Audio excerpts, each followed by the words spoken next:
महिलाएं सबसे ज्यादा शराब पूरे देश में कहीं पीती है तो मध्य प्रदेश की पीती है। कांग्रेस के जो नेता हैं वो सब राहुल गांधी जी जैसा भाषा और उन जैसी बातें, सब अच्छे अच्छे कांग्रेस के नेताओं की भी हरकतें राहुल गांधी जी जैसी हो गई हैं। हमारी बहनें नशा करने लगी, बेटियां नशा करने लगी, लाडली बहनाओं के नाम पर वोट ले लिए और बहनें सबसे ज्यादा नशा करती है देश में, मध्य प्रदेश में। ये राहुल गांधी जी की संगत का असर है।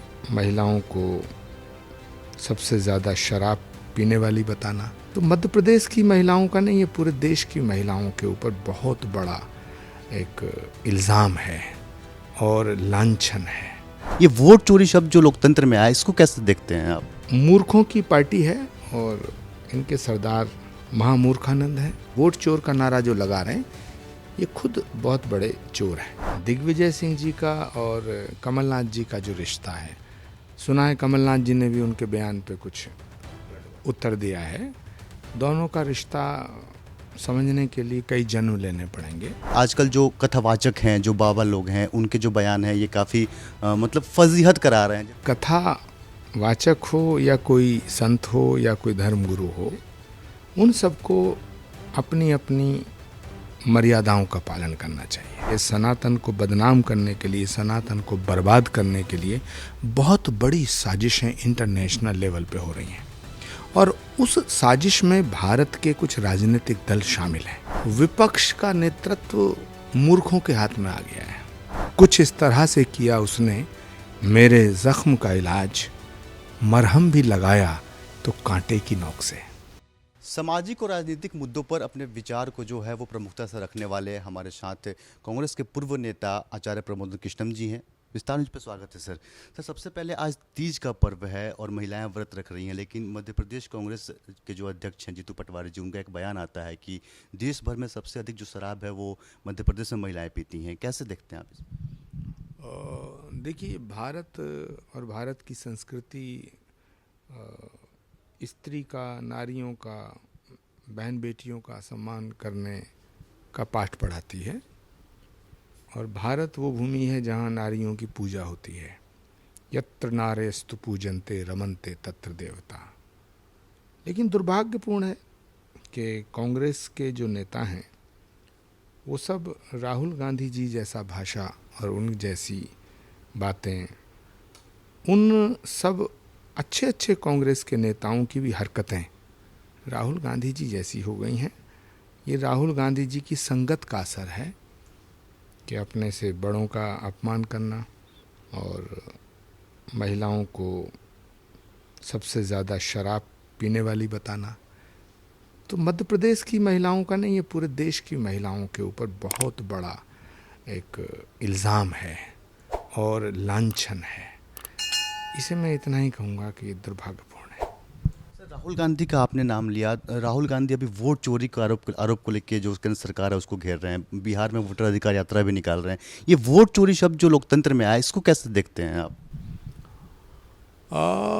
देखिए, 2019 में नारा लगा था चौकीदार चोर है, फिर लगा राफेल चोर।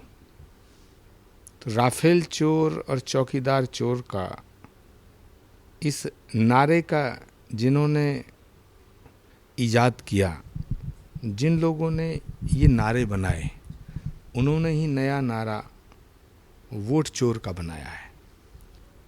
वोट चोर का हशर बिहार में ठीक वैसा होगा जैसा चौकीदार चोर का हशर हुआ। तो ये मूर्खों की पार्टी है और इनके सरदार महामूर्खानंद है। मूर्खों की पार्टी है, लेकिन जो राहुल गांधी है वो कांग्रेस को नया करने पे जोर दे रहे हैं। सारे जो संगठन है उसमें बदलाव कर रहे हैं। मध्य प्रदेश में भी जिला अध्यक्षों को बदल दिया गया। तो राहुल गांधी जो अलग अलग मुद्दे को लेके आ रहे हैं, जो कांग्रेस के जो नयापन ला रहे हैं, उसमें अभी दिग्विजय सिंह का एक बयान आता है जो कि बोले कि सरकार जब मध्य प्रदेश में गिर गई थी, उसमें जो अगर सिंधिया जी की बात मान ली कि सरकार नहीं गिरती, उसमें मेरा कोई दोस्त नहीं था। कैसे देखते हैं आप? एक तो कांग्रेस का नयापन और एक फिर जो पुराने नेताओं हैं उनका ऐसे बयान।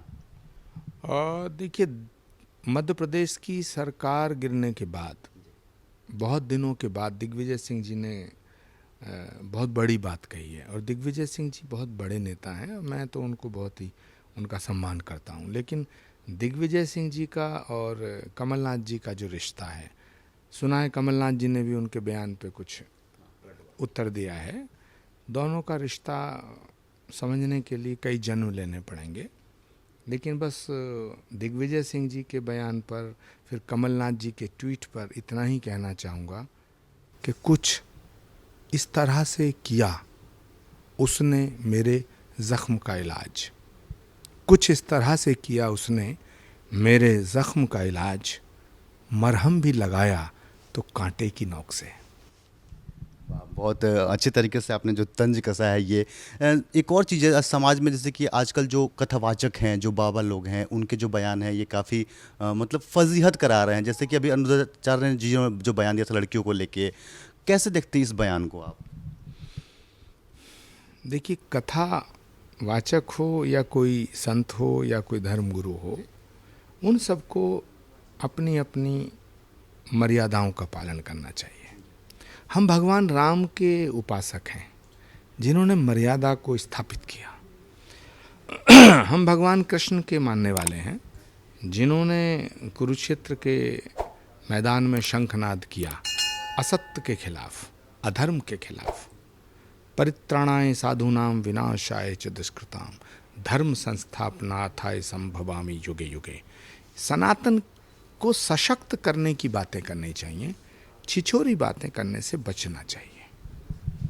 रामभद्राचार्य जी महाराज हैं, संत परम पूजनीय प्रेमानंद जी महाराज जी को लेकर कहते हैं कि अगर शास्त्र में जो है वो राधा और सुधा का अगर एक श्लोक भी वो ठीक से नहीं बता पाते हैं, वो मेरे बालक समान है। जिसके बाद से ये चर्चा हो रही है कि संतों में विवाद छिड़ रहा है, जो कि सही नहीं है। कैसे देखते हैं आप उनके? देखिए, मेरे लिए जगत गुरु रामभद्राचार्य भी पूजनीय हैं और प्रेमानंद जी महाराज भी पूजनीय हैं, वंदनीय हैं। ना मैं प्रेमानंद जी महाराज की बातों पर टिप्पणी करना चाहूँगा और ना पूज्यपाद रामभद्राचार्य जी की विद्वता और उनके बयान पर टिप्पणी करना चाहूँगा। लेकिन श्री चरणों में निवेदन करना चाहूँगा कि सनातन को ख़त्म करने के लिए, सनातन को बदनाम करने के लिए, सनातन को बर्बाद करने के लिए बहुत बड़ी साजिशें इंटरनेशनल लेवल पे हो रही हैं और उस साजिश में भारत के कुछ राजनीतिक दल शामिल हैं। तो सनातन के ऊपर मंडरा रहे इस खतरे को देखते हुए इस तरह आपसी वाद विवाद करना उचित नहीं है। अंत में आचार्य जी, जो कांग्रेस जो है वो वोट चोरी के मुद्दा को लेके हर जगह प्रदर्शन कर रही है, क्या ये मुद्दा जो है वो बिहार चुनाव हो गया, बंगाल चुनाव हो गया और सारे देश में ये प्रदर्शन करने वाली है, ये क्या कांग्रेस को सफलता दिला पाएगी? विपक्ष का नेतृत्व मूर्खों के हाथ में आ गया है और इस तरह के महामंद बुद्धि सिंह जितने भी नेता हैं, इनको मैं महामंद बुद्धि सिंह कहूँगा। इन बातों से, इन बयानों से, इन नारों से देश के संविधान का अपमान होता है, देश की संवैधानिक संस्थाओं का अपमान होता है।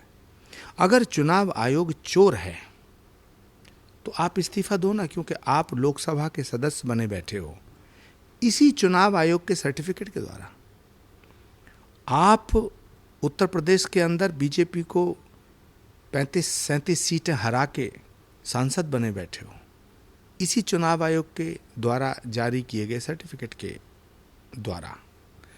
आपकी सरकार चल रही है कर्नाटक में, हिमाचल में, तेलंगाना में, इसी चुनाव आयोग के द्वारा जारी किए गए सर्टिफिकेट से आपकी सरकारें बनी हैं।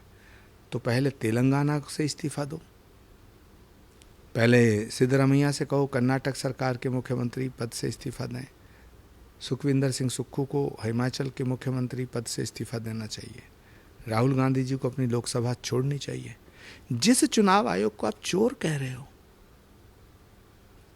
उसी चुनाव आयोग ने जारी किया है सर्टिफिकेट, उसी से आप संसद जाते हो। तो अगर वाकई आपकी लड़ाई में दम है, वाकई आप लड़ाई लड़ना चाहते हो, अगर आप वाकई सड़क पे लड़ना चाहते हो और आप मानते हो कि चुनाव आयोग चोर है, तो फिर चोर के द्वारा जारी किए गए सर्टिफिकेट से संसद किस मुंह से जाते हो? एक बड़ा सवाल है। ये तो मूर्खों वाली बात हुई। इसीलिए मुझे लगता है ये वोट चोर का नारा जो लगा रहे हैं ये खुद बहुत बड़े चोर हैं। वोट चोर का जो नारा लगा रहे हैं वो खुद बहुत बड़े चोर हैं। आचार्य प्रमोद कृष्णम जी थे हमारे साथ और आपने इनको सुना, सारे जो मुद्दे थे, सारे जो सवाल थे, उस पर प्रमुखता से अपनी बात रखी। कैमरा पर्सन मोनू के साथ मैं प्रत्युष सिंह, दिल्ली।